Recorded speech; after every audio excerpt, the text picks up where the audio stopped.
Happy Monday and happy Memorial Day. I hope that you guys had a good holiday and was able to spend some time with your family, relaxing, ready for a quick Bible study tonight since it is a holiday. We probably won't be on the whole time as normal, but the lesson will be just as impactful. Let's bow our heads in prayer and then we'll jump in. Say, Heavenly Father, we thank you for this day and thank you for the many blessings that you have given unto us, the lessons that we continue to learn and ways that we continue to see how we may better please you and honor you. We're asking that you would just be with us tonight as we go into this next step of our financial series and be with the ladies as they continue to be on their real journeys. Bless and keep us is our prayer. And again, we thank you for all those who served as we are honoring this Memorial Day, that gave up their lives, that give up their time so that we may be safe as can be. If you could continue to bless those who are in the armed forces that continue on this journey every day.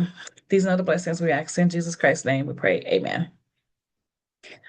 All right. So we left last week with some homework and a challenge for our first step on our way to our whole bags. Or I should say, bags without holes, that we would have a challenge for 1 week to not spend more than $25. And I want to hear from you if anyone was able to successfully complete their challenge. Did anybody meet the goal of not going over $25 in their past 7 days? I did $25.06. I was so proud of Okay, myself. six. All right. I don't know my exact total, but I know I was not over 25. And I won't even say it was a struggle, but it really made me think like, oh, I can't buy this. And I was like, wait, it's groceries. I can buy this. So just like that type of stuff. So it was like, it was a stressful challenge, but it was a doable challenge. All right. Anyone else? 24, 24, 71. You're like right under the number, but you're within the number. Okay. I couldn't get that donut and I walked away. It went up $1.25. Oh. Hmm. Was it in the grocery store though? Yes. Well, it could have counted as groceries. No. That You was wanted luxury. that donut. That was luxury. Okay. Good deal. Okay. Let's see. I see one more person on. Do you want to speak?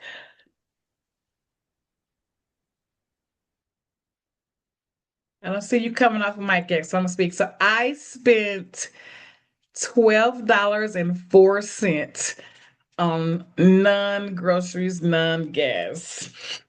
And it, like what Miss Collins said, it was made me very conscious that okay, and I would always run back to my little piece of paper to see what I already spent. And I received like a email about something that was on sale that I really, really wanted. I must say I may even say I needed. And it was like $19.50. And I went back to my little sheet and I was like, no, I've already spent $5. So I would be over my 25 if I got it. So, and now it's no longer on sale. So if I go get it now, it's gonna be $38. So now I'm saying I don't want it because I could have got it for 19, but I didn't get it at all. So okay, so sounds like everyone who's commenting was able to stay within the $25. And so since Kyla mentioned already, one of the things that I want to say is that when we're not in a challenge, when we are just regularly spending the same ways we paused before we spent something this time is how we really should be when we are actually spending something anyway. And it shouldn't be, am I under my $25, it should be, do I need this? Is this something that I really have to have? Or is it something that's in my budgeted number? Like if I have a luxury. She called her donut a luxury. If in my luxury little envelope, if I have money allocated for that, can I go ahead and get this or should I get this? So I am so happy that you guys actually went through the exercise. Now, in a few weeks, when we start introducing going through a 21-day fast, the discipline that you created in this time around will probably be a little easier because you've done it and you know that you can do it. Most cases, it's that we don't have that we can do it in our psyche, so we don't even attempt to do it because we think it's not possible. But now that we know that it's possible because we've done it a little bit, then we'll be able to be a little more disciplined when we get ready to go into a true fast for that. And I'm going to explain that full fast in writing for us. And then we'll pick the dates that we'll do that. But you started, so I'm going to say, yay! Good job. All right. So for our Bible portions tonight, we want to start looking at debt, credit/debt. But I really want to look at it from the debt side, not talking about the credit per se. And so for the Bible stories, we're going to look at 2 Kings chapter 4. And typically when we hear this story, there's a different emphasis, I'll say it that way, as to what is being emphasized. I'm going to be reading out of a CSV version. And it's going to be verses 1 through 7. Okay, I'm gonna read the whole text and then I'm gonna come back and pull out the points. So verse 1, chapter 4 of 2 Kings. One of the wives of the sons of the prophets cried out to Elisha, "Your servant, my husband, has died. You know that your servant feared the Lord. Now the creditor is coming to take my 2 children as his slaves." Elisha asked her, "What can I do for you? Tell me, what do you have in the house?" She said, "Your servant has nothing in the house except a jar of oil." Then he said, "Go out and borrow empty containers from all your neighbors. Do not get just a few. Then go in and shut the door behind you and your sons and pour oil into all the containers. Set the full ones to one side." So she left. After she had shut the door behind her and her sons, they kept bringing her containers and she kept pouring. When they were full, she said to her son, "Bring me another container." But he replied, "There are no more." Then the oil stopped. She went and told the man of God, and he said, "Go sell the oil and pay your debt.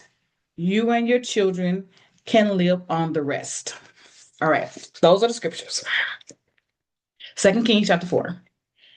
So when I was looking at this, I'm like, I could use it to talk about debt in multiple ways, but I only want to talk about it in a context of women, like how we can literally place ourselves here in this text and how we can walk away from it and have something practical to work with.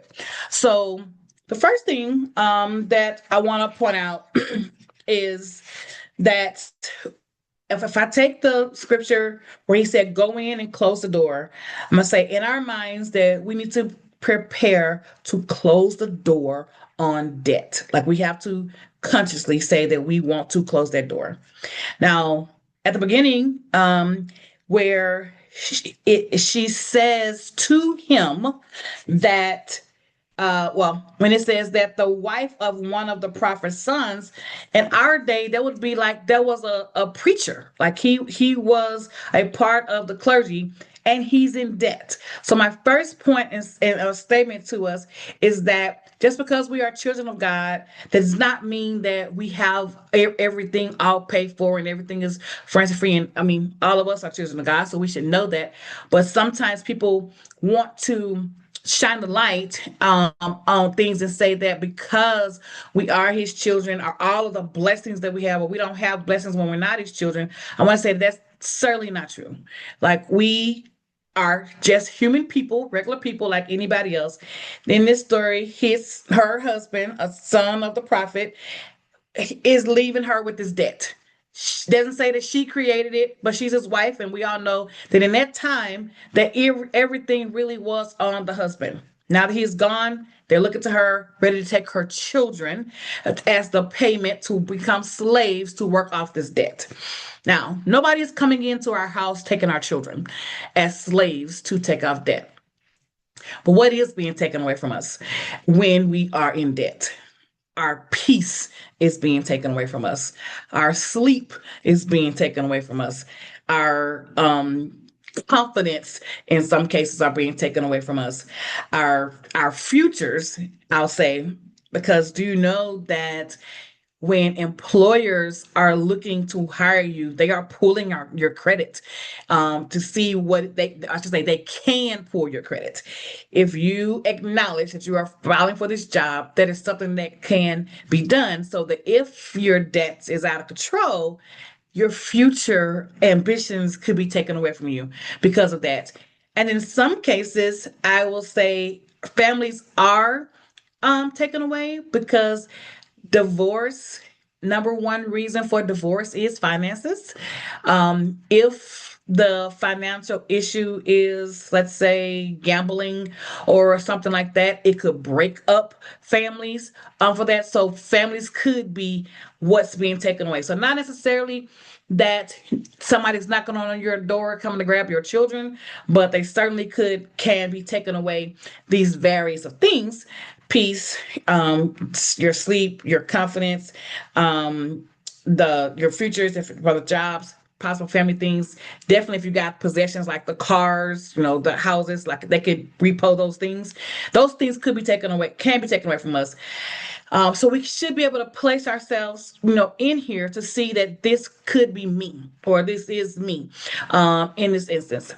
But if we keep reading, she goes to him and says that they come in, to take these away from us. And the first thing he says to her is, "What do you have in your house?" All right. So for us, just like the lady, she says, "I don't have, anything but this little bit of oil."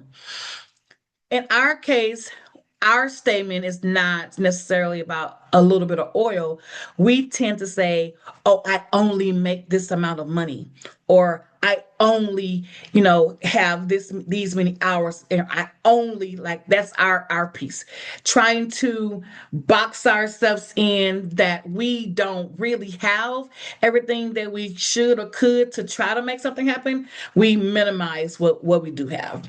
And that's part of the reason why I wanted us to do the challenge last week, so that we can first get in our minds that we don't have to spend everything that we do have, but start to get us conscious so that we can stop saying what we don't have and really see what we do have in a mentality. So instead of saying that I only make this much, or I can't pay this because of that, we need to see that what we do have is truly what we do have. Like, we have something, and we may just need to change our mindset, or factor the envelope, so to speak, to be able to use what we have. So we have something, just like she did. So don't minimize what you have, but be ready to actually start using what we have. All right. Now, the next thing that I will be able to pull out of here is, in this case, what she had was the little bit of a little bit of oil, and that's what she was able to start pouring.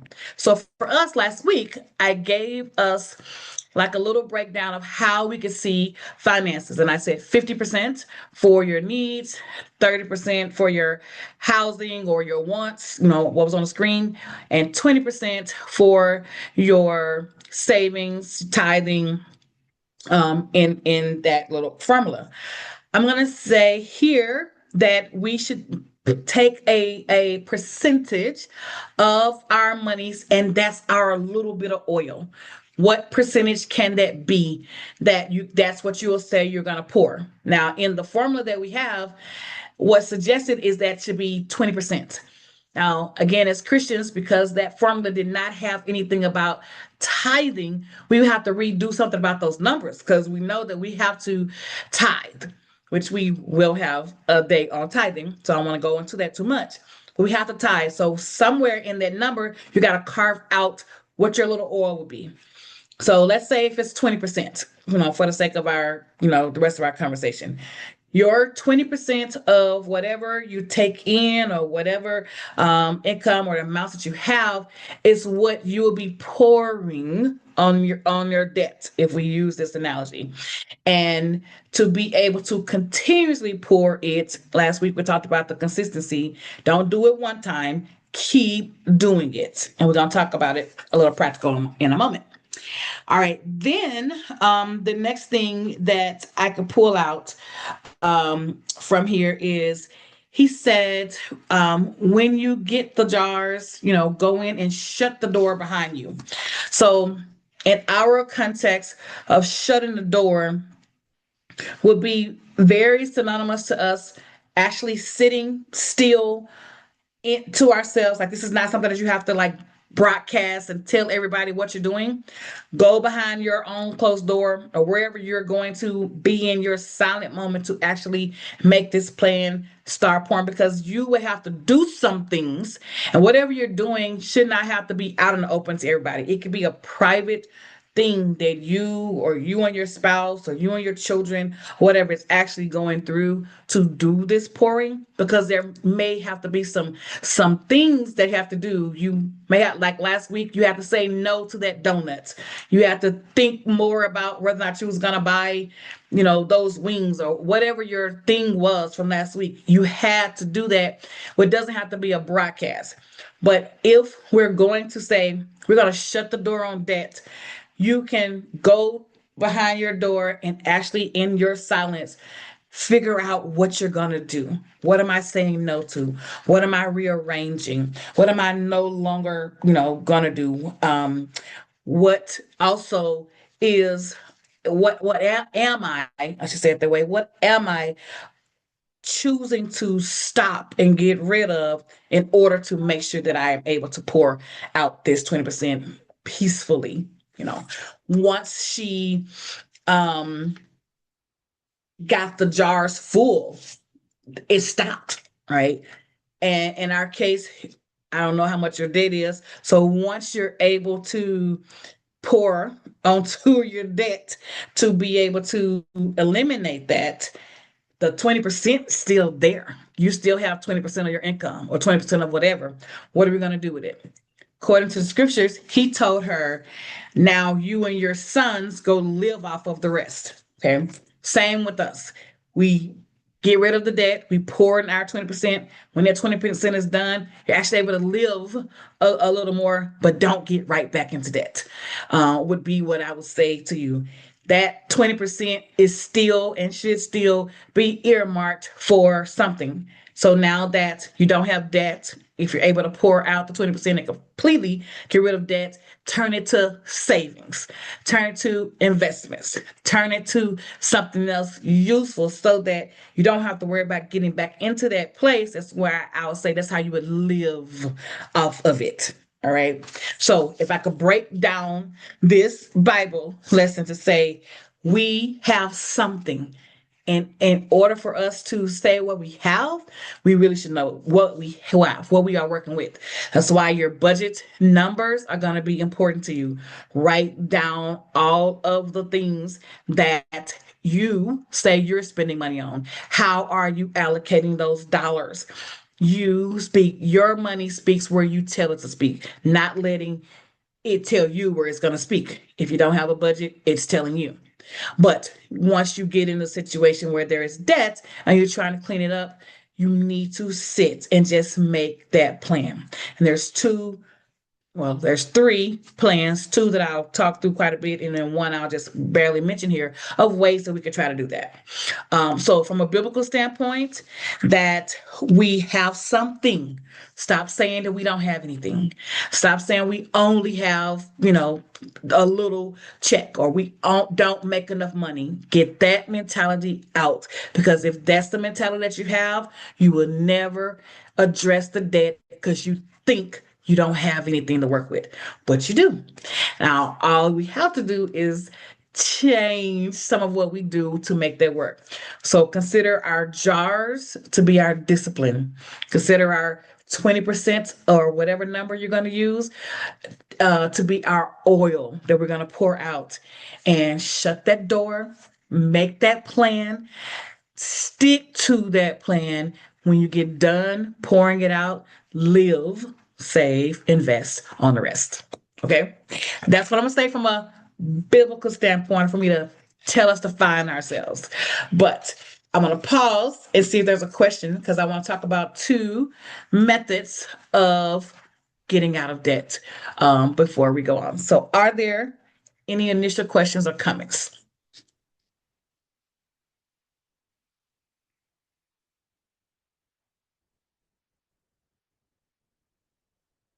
Okay, so there's two main methods that we can use when we are trying to get out of debt. So last week I told you that you have to make out your budget. You got to know what you're spending, not just what you are responsible for, but how much are you allocating? And one of those numbers, you should have some savings or, debt payoffs or something. On this side, now you should have also a list of what the debts are. Not just like these my little bank envelopes. Not like, okay, cable bill, phone bill, rent, like not that. Actually listing out everything that you owe, who you owe it to, when is it due, what is the interest, um, what is the minimum payment? Like make it out you like a whole little list. And um I'm gonna put a screenshot on the Facebook page, and then I can email you like a full little spreadsheet for this if you like. But I'm gonna put an image up. So make this little list like of what all you have. And then once you have the list, you need to order the list according to what you're going to do. So first, making that list, and it may shock you of how much debt you really have, because most people don't look at it from a whole picture. We're just paying. We just pay whatever, is owed to us at that, or owed out at that moment, or this next check is going to cover this. But if you really list it all out, you could see quickly where your money is going, because you're going to start looking at how many payments I'm making here. When did I pay this or whatever? So make the list first. And then from the list, you'll have to decide the way you're going to tackle it. So the first way that I would tell you is a way to tackle it is what's called the debt snowball, where you take your list of all things that you owe, and your ordering would be on which one do you owe the least to. Okay, so let's say that we have 5 um, items. Let me write down so I can say these back again. Let's say we owe on our car, we owe $400 for a credit card. We owe $4,000.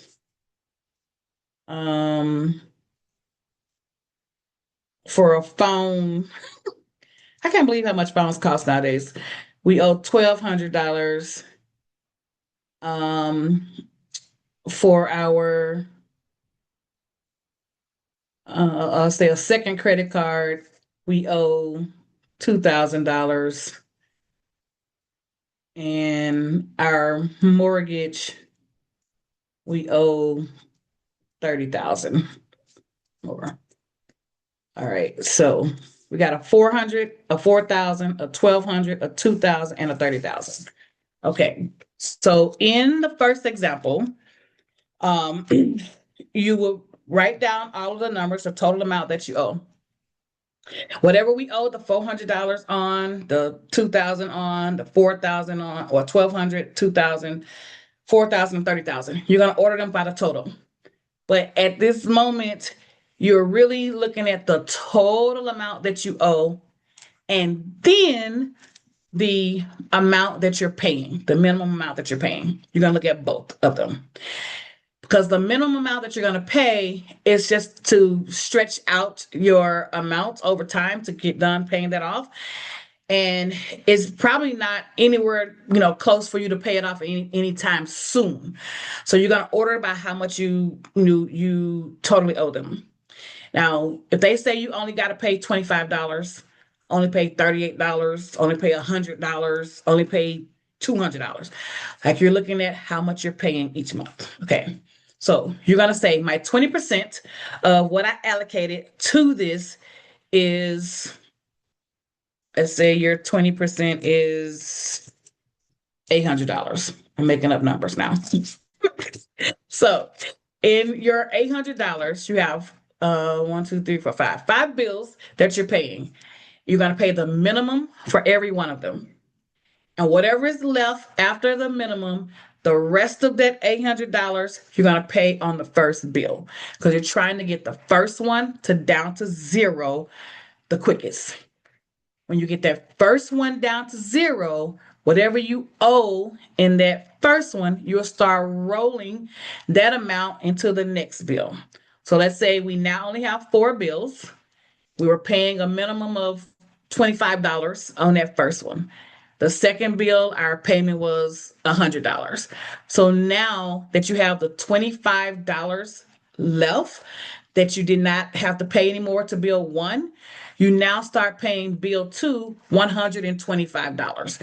You don't get that $25 to go put in your entertainment envelope or to go buy more donuts. You take that amount that you were paying on that bill, add it to the second bill that's in your list, so that you're paying more to that bill, and then whatever is left for the rest of the budget, you add to that as well. You're rolling. Think of going outside, putting some snow together and making a ball. You're rolling the previous payment into the debt ball from the last one because that's no longer there. You're making that second payment bigger, and you'll keep doing that until the second bill is paid off. Now you have $25 from bill 1, $100 from bill 2, $125 is now free to pay more on bill 3 because you've knocked off those first 2 bills. And you don't go back and add another bill, but you take what was there, put it onto the third one. That's what the debt snowball is. And you'll keep doing that until all of the bills are paid. Okay, in the simplest terms, you're ordering the bills. Whatever one you owe the least amount to is bill number 1, to whatever the biggest bill is the last bill. You pay the minimum on every one. Whatever is left in your budget amount for bills, you add to bill 1, pay as much there, get it knocked out, roll that amount into bill 2 until you pay it off, and then roll all the payments from bill 1 and 2 into bill 3 until you're done. Okay, I'm gonna pause right there to see, do you follow what I'm saying? Or do you have a question about what I'm saying? Question. Follow. So, do you, while you're doing bill one, before you go to bill two, are you paying anything on bill two? Yes. So you pay all your bills. So when you list it out, I owe 25, my numbers are gonna be my minimums. I owe $25 on bill one, I owe $100 on bill two as the minimum, I owe $120 on bill three, I owe $400 on bill four, I owe $20 on bill five. So you are paying everybody their minimum every month. And if your total debt payoff my 20% oil, if my total number there, say I got $1,000 to pay, and after I pay everybody their minimum, it only came out to $800. I got 200 extra dollars in my 20%. It's all going to bill one. But everybody gets the minimum payment. Bill one gets all the extra because you want to try to knock it out completely. Okay. Anyone else?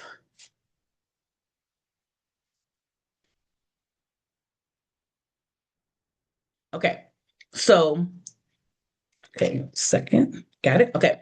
All right. So you have to first make that list though. Got to order them so that you are marking it off.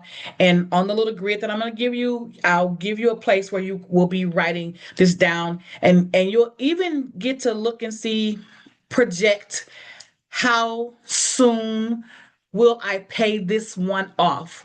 Like I have on my board over here. So the goal that I wrote is that when will this one category be at 20%? And for example, I have in the month of April, no, in the month of August, everything that I wrote on the board will be below 20%. And then I have another category that says, when will they be paid to zero? And each one has its own month because there's different numbers that go beside something. So order everything out and you'll be able to track this one. I should be able to pay off, by September. This I'll be able to be done by December if I keep doing this. But you'll be able to order more when I email you the spreadsheet. There's some formulas in there that you can move around and I'll show you that. But you got to write everything down first in this first method. Who do you owe the least to is number one, down to who you owe the most to is the last. Put them in order. All right. The second option is called the avalanche option. It's going to be the same list of who you owe, when it's due, total amount, interest, and minimum. In this one, you want to order them by the interest. Who am I paying the most interest to? Because over time, if you're paying the most interest, if you're paying whoever you're paying the most interest to, you're paying more money for. So you want to get rid of the higher interest payments before you necessarily get rid of the total amount. Okay. So in this case, you have the same numbers, you're ordering it, and say if the payment that's 2,000 that you drove 2,000 on has higher interest than what you're paying 400 on, you want to try to pay the 2,000 off first because the amount that you're adding for interest could be depending on how big your bill is, can be adding up more than what your interest is for the other one. So you order it a different way. Same payment options. What is their minimum? What is, the minimum for all of them? How much do I have left added to the first one? And similar, like you're rolling it off, but that's not the official name of it, so I shouldn't say it that way. But you're trying to bring down the interest payments because every form of debt that we have has some interest. So you want to pay it from the order of which one do I pay the interest off first to be done with this. But similar concept, but you got to first write it all down, have the interest percentages, still have the totals and all of that for you to be able to do that. Yes. So, Ms. Teresa, I'm going to put a screenshot on the Facebook thing, and then I can email the spreadsheet where you can do everything in, so you can do the ordering and changing around. Okay. So you can either do least amount, that you owe most interest, or you could do a combination of the two. You can look at what is the total amount that I have, what are the interest rates, and you can manually move them around instead of the spreadsheet just dropping the descending into the interest or descending into the amount. You could take everything that you have and then say, okay, I'm going to pay this Amex off first. Even though it's not the highest interest, it's not the lowest dollar amount, I want to be done with this, pay it off. But you're manually ordering it. But either way it goes, you have to have some way to track it so that you're able to keep true to the payments and know where you're applying the extra amount. So again, when you just write down what you owe, that's not the budget. The budget amount is how much am I allocating to paying off debt, whatever that total percent is. Then you're adding all the amounts you owe out. And there preferably is something extra that's left there that you're applying to whichever way you're trying to pay down something first. Okay. It will mean that your envelopes, the categories that I told you to pick out last week, your categories may have to have lower numbers. Like I said, put an amount for entertainment. You may have to say, for the next 6 months, we're only Netflix and chilling, like there is no outside entertainment. Or for the next 6 months, there is no going out to eat. We're going to be very creative in this kitchen, or for the next year, we're not going, on any trips. Like you have to truly sit down and look at where you have been spending that money to saying, what should I or can I really do to be where I want to be? Because the end goal, like he says, this is for you to live off of. You and your sons go live off of this. What are we going to live off of if there is nothing there? So the more debt that we have, that's more payments that we're putting out. And in the exercise that you had last week, I will be willing to bet you that the things that you didn't spend on, or that you discipline yourself from spending on, you didn't need it. You didn't have to have it. And certainly because you got through the week without going over, it's a matter of discipline, but making the discipline fit where you say you want to be, or what you say is of importance to you, is what has to be done first. The amount of money that we have to allocate to something is not the problem. The debt that we have is not the problem. The wanting that we have may be the problem, but certainly the discipline. Because if you think about it, in our world, everything is like the advertisement, the marketing for things is like, we got to have this, and everybody's talking about it. Everybody wants to be with the Joneses. Everybody is looking, and somewhere down the line, I don't know how Christians got into this, but there is nowhere that I find in the scriptures that every time something new came out, everybody was flocking to it. In the Bible, the stories are about faith, about family, about love, about salvation. And I talk about the Jews all the time because, that's our historical basis here for the book. Look at how the Jews still live right now. In John chapter 7, it talks about Jesus not wanting to go to the festival of booths. And as I was reading it, I was like, I wonder if they still do this today. And I Googled it, and they do. Like things that we are reading, that we say that, this is our roadmap. There are other cultures that still abide by everything that's in this book.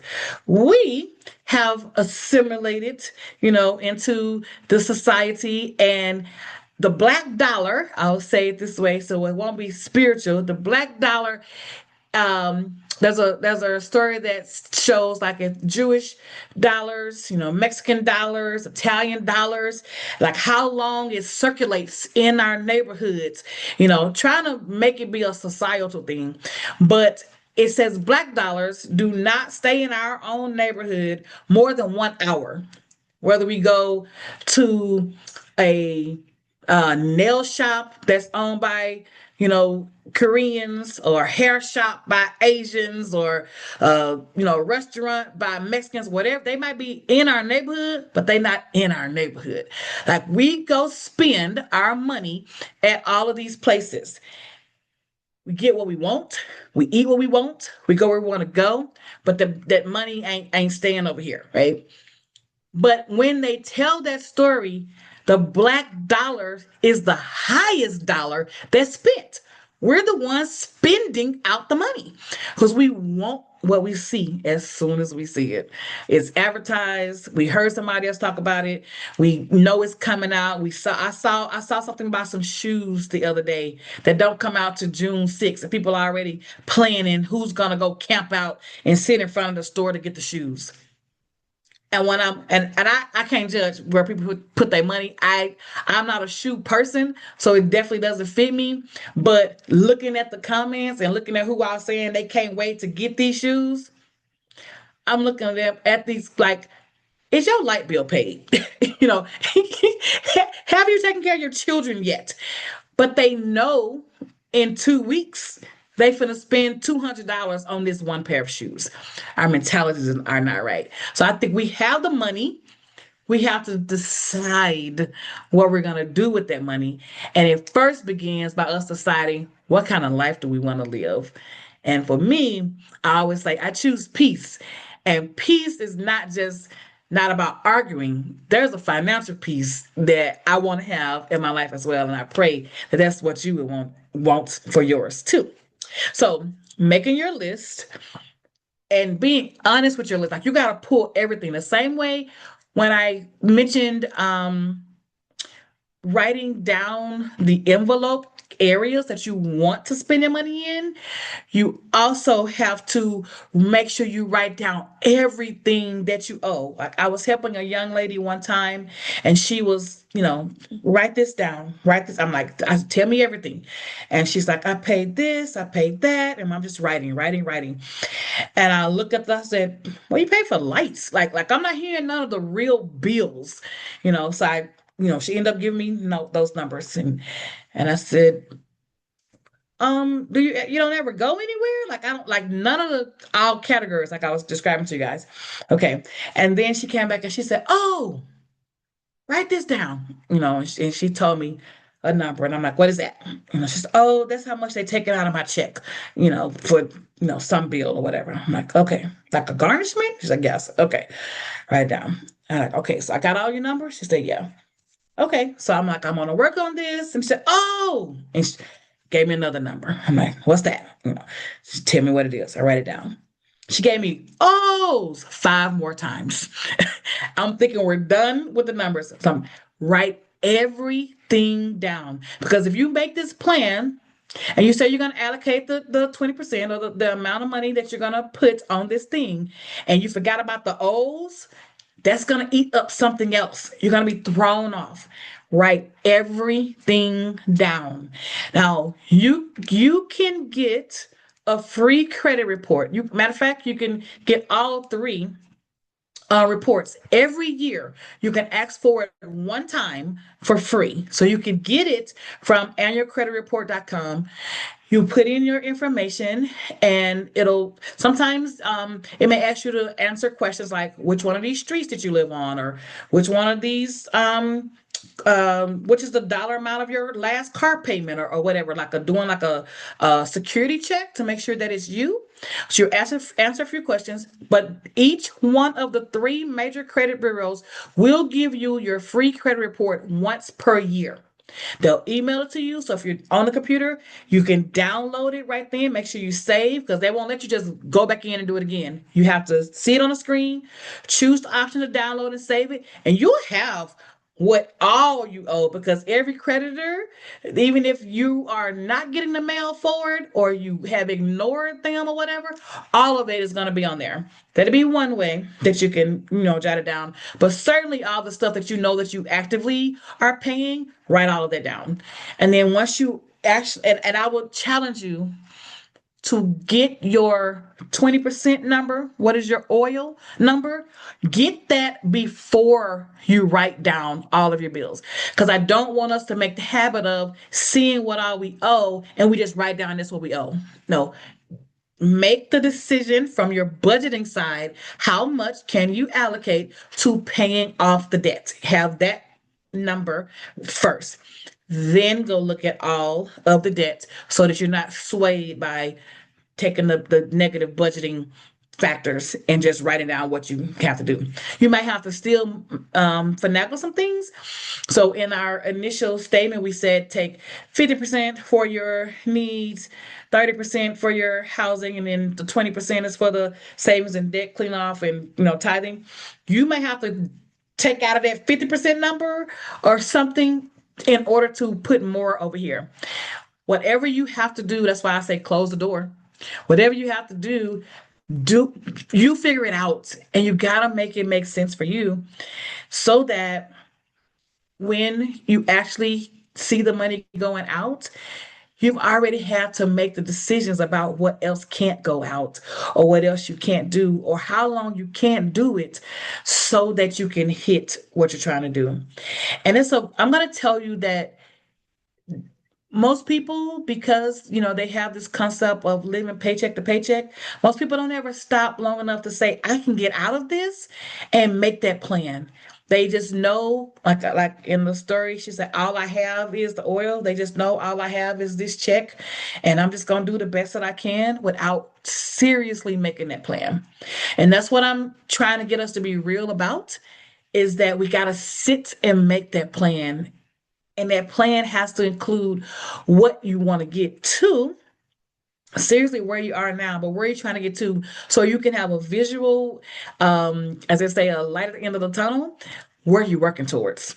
What kind of life will you have if he said you and your children go live off this? What kind of life will you have at the end of this if you successfully go through this? That's where the tunnel vision will have to be. Because if you only look at all of the debt you have, you're gonna be in a corner crying somewhere. You may, throw all the papers up and be like, forget it, because it looks like you can never get to the end.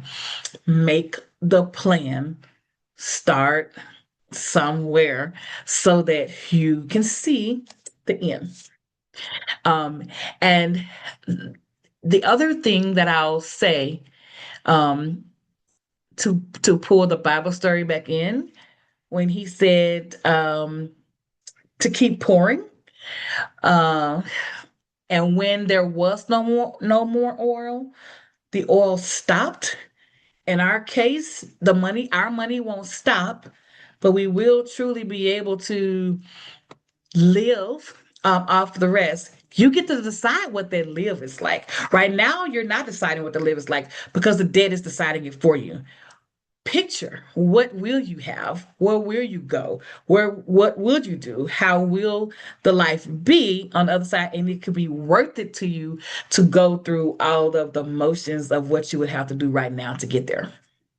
So that would be my earnest prayer for us, that we take the necessary steps to get the write-ups, write all our numbers out, make whatever order we can, and maybe neither one of the options that I gave you will work.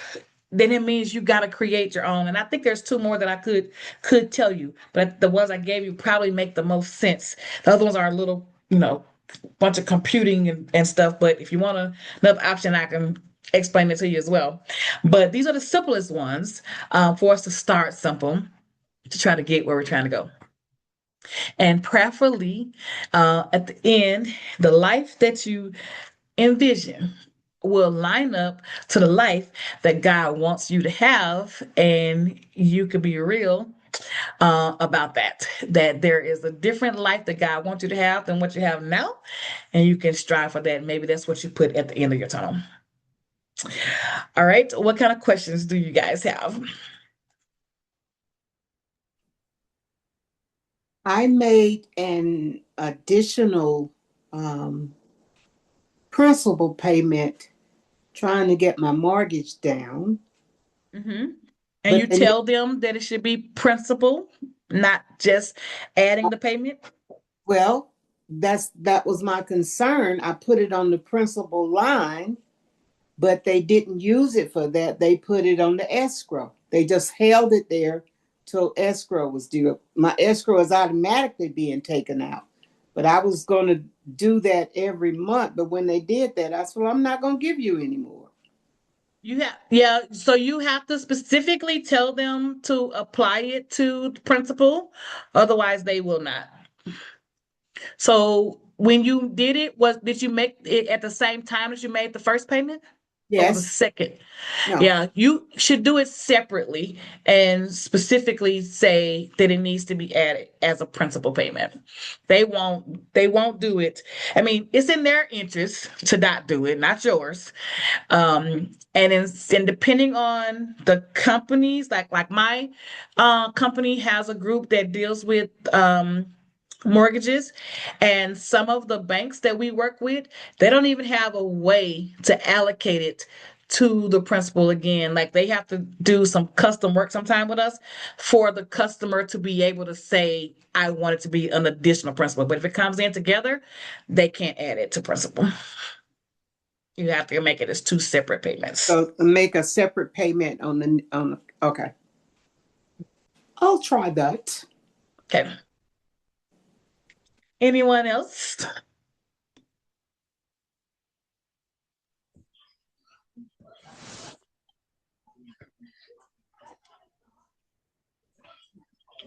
Okay, I have like say two payments, like to a bank card and say Amazon. Okay. Both of them are probably around 500, a little over 500 each. What I Okay. really want to do is pay them off. Okay. Uh, I was able to put 800 in savings because I did not buy any additional clothing. I did not buy any additional anything that I thought I might want just because I saw it. So that I was able to put that much back. Yay, So what you. if Like let's stop and have a small victory celebration for that. Yay. okay, so now what if I take that and pay those two off? And most of it is from trying to help somebody else. You know, we talked about that last week, I think. You're busy taking care of other people, so forth and so on. I'm gonna pay you back since that, and just to keep you from getting set outside or you getting more put out of your apartment, so forth and so on. And I'm gonna pay you back. Well, payback never happens. So I just kind of want to just get rid of it. Yeah. Is that a good idea at one time to do, or So it could be and it could not be. So the $800 that's in savings, do you already have a plan for that money, or is it just you having the savings? it's just having the savings? I don't have a plan for it. Okay. So if you do put that money on the cards, it will definitely save you the interest because there's no more payments there. One of them has Um, no interest. oh, well, good. So you want to pay that off definitely before there's any interest added. But the alternative to that is if there was an emergency or something that you would pull the savings to, what will that mean you would now put that on the cards? Would that mean that I would not put it on the cards That if you there was an would. emergency? If you take the $800 out of savings Mm-hmm. and you put that on those cards, you now don't have the $800 in savings. Right. So the only thing that you're gonna have to wrestle with personally is if something happened that I would have been able to take the $800 for and not incur any debt for because I had that $800 there, you may now have to incur the debt on whatever the possible thing is because you took away the money that was sitting that you could have used for something else. So if getting rid of the credit card debt is Mm-hmm. important to you right now, I say yes. Put it there with the caveat that whatever may come up, if there is no savings to take care of that, that means you may be putting that new thing on the card, which may end up getting interest. Okay. Thank you. Mhm. So the one thing I'm gonna say this like to the lines of what I was just explaining to her. I always so when you save and when you invest, when we talk about investments, it's gonna come up again there too. There should always be an order to how you do things. People, one person told me, "Hey, if I give you $10,000, could you tell me what you would invest it in right now?" And I said, "Nothing." And they said, "Why?" I said, "How much do you have in savings?" And it's like, "No, I'm trying to invest so I can make it work." I'm like, "How much is in savings already?" Because when you get ready to invest or whatever your plans are, that money should just be sitting, just be there. Because anytime there's an emergency that comes up, you're going to have to pull money from somewhere, which first should come from the savings or when you have the envelope or bucket put to the side for the just in case stuff, right? That's what I call savings money. It's just in case stuff. Um, Whatever my plan is for something. But if you don't have that and something comes up, you're normally going to default to credit or a loan or maybe something worse because you got to take care of that right then.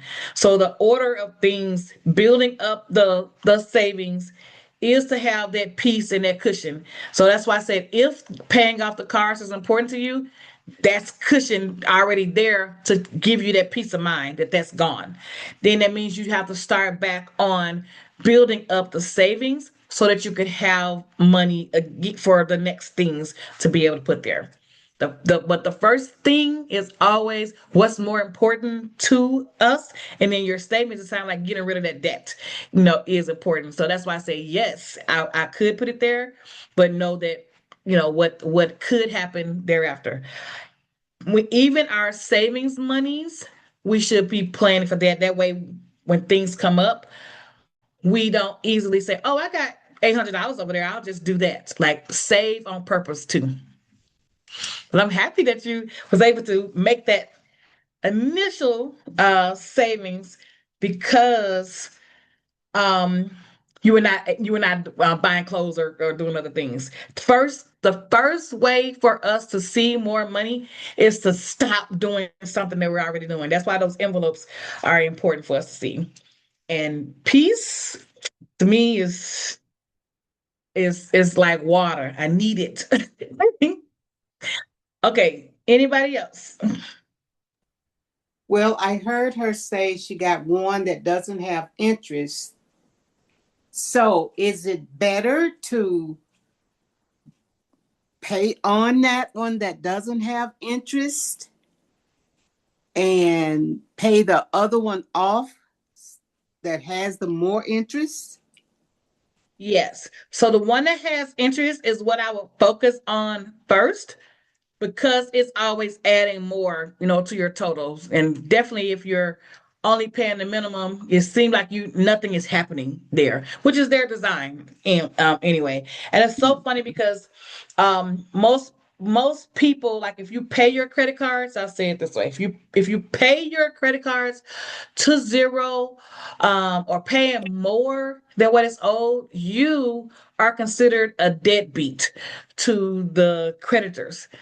People who don't pay their bills to zero or don't pay more that's owed, those are good people to them because they're getting the interest off of them. That's how they make their money. Right. So if only one of the cards has interest and one does not, you would pay the one that has interest off first, but and definitely before the other one starts getting interest. That's where I said if it don't have interest, yeah, that one we want to make sure before it starts interest that it's paid off. But if the other one has interest, pay that one first, yes, and then start paying the other one. Yes. Minimum on the one that doesn't have interest, pay off completely the one that does until you can pay more.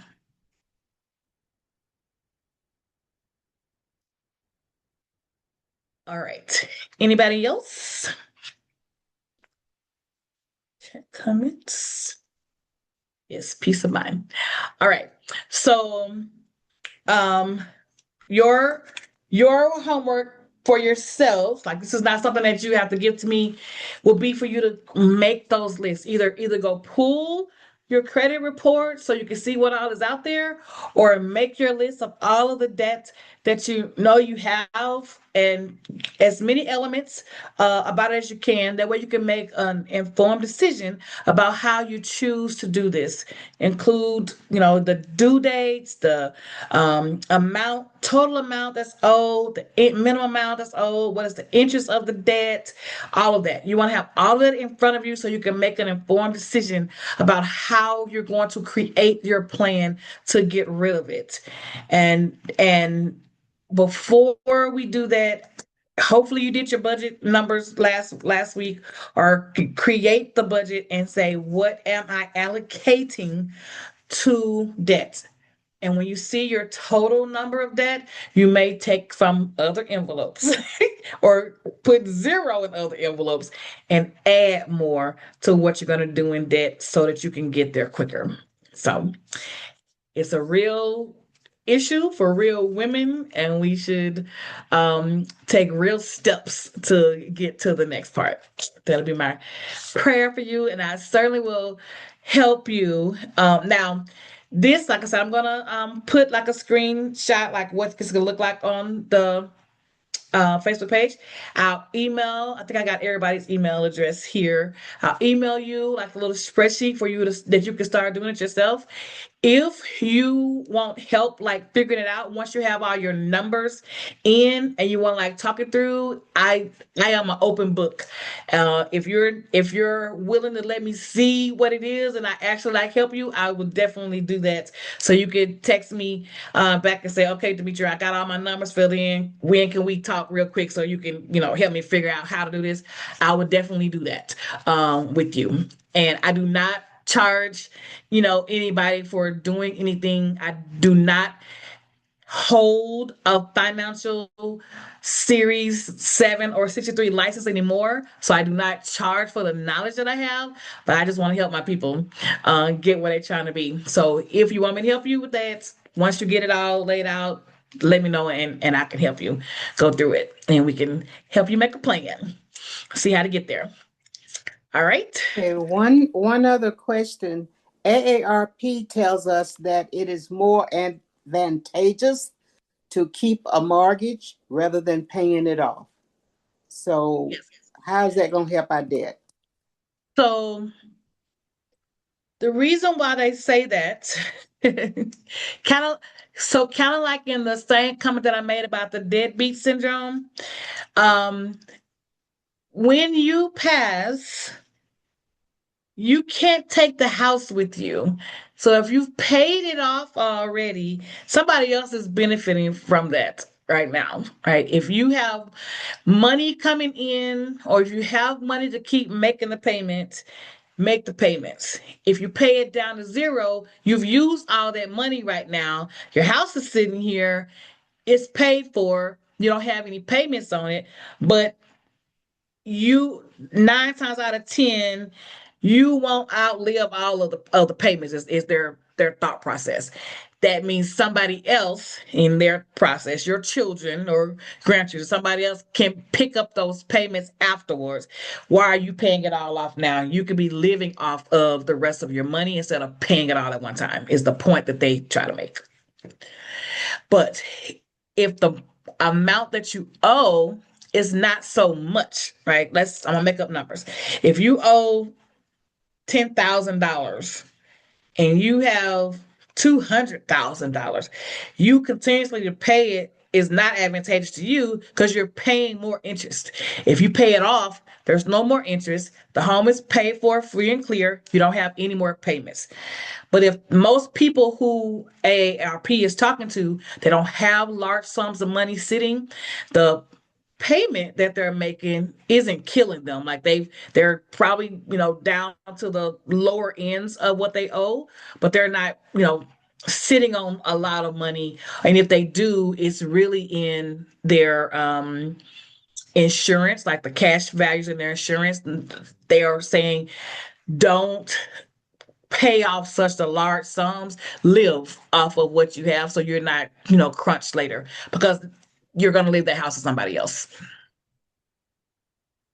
Okay. Even when you make the um debt snowball and the avalanche methods that I described, even in both of those, they tell you that doesn't matter, put the house last. Always. Even if you only owe a little bit, put it last because it's an asset within itself. And there's equity that you could get out of it. You're again not taking it with you. You don't have to pay it off. Now, if you have um a trust or you're leaving it to someone and you don't want them to have to worry about it, then you will want to pay it off. If you don't think that your heirs are going to do right by it, you want to pay it off because you don't want your hard-earned work to be auctioned off because your kids or grandkids, whoever, don't do right by what you worked hard for. But from a AARP standpoint, they'll be telling you to keep money, don't pay it all off because why do you have to pay it all off? You're living in it. You're not at risk of it being taken from you. They're not looking at the long end. They're looking at the amount of money you have every month available to you. So if your house is paid off, you would still have insurance and taxes on the house, correct?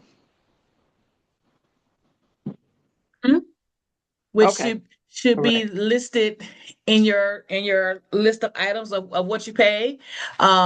Depending on like how you purchase your home and when you purchase your home, there are some options that you could have rolled all of those payments in when you get done paying for your house. You are going to get a tax bill, the city or the state, county or whoever issues that to you because you're still within their quarters, and sometimes they'll make rules that if you are of a certain age, you got to be capped out at this number, to pay this. So you will still be paying taxes for sure. And you want to keep the house insured so that in case anything happens to it, that won't go away. But it just becomes another bill or your house gets taken away. And who wants that?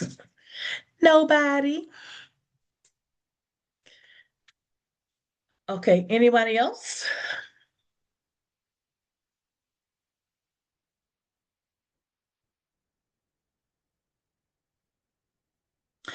Okay, ladies. Well, again, I will put up a screen, an image on the screen. I'm gonna put a second one on there that's a savings challenge. Last week you did a budgeting challenge. It's a savings challenge for you, not like homework, but just for you to have in your mind of how easy it could be to put some money aside for something where we could start small and we should celebrate the small victories because again, if you make a plan that's 15,000 here or 20,000 there, it takes a long time to get there. We can make some smaller plans, we can see that victory, we can applaud ourselves, and then we can make a bigger one. So I'm going to show you a savings option, and then I'm going to show you the grid for writing out your debt, and then I'll email you the spreadsheet that you can fill in to do the sorting and whatnot. So you'll be on our way to some better finances. And if there is no other questions, I would say I hope you guys have a great rest of your Memorial Day, getting back to work tomorrow, school tomorrow, whatever you're doing, and have a good evening. Bye.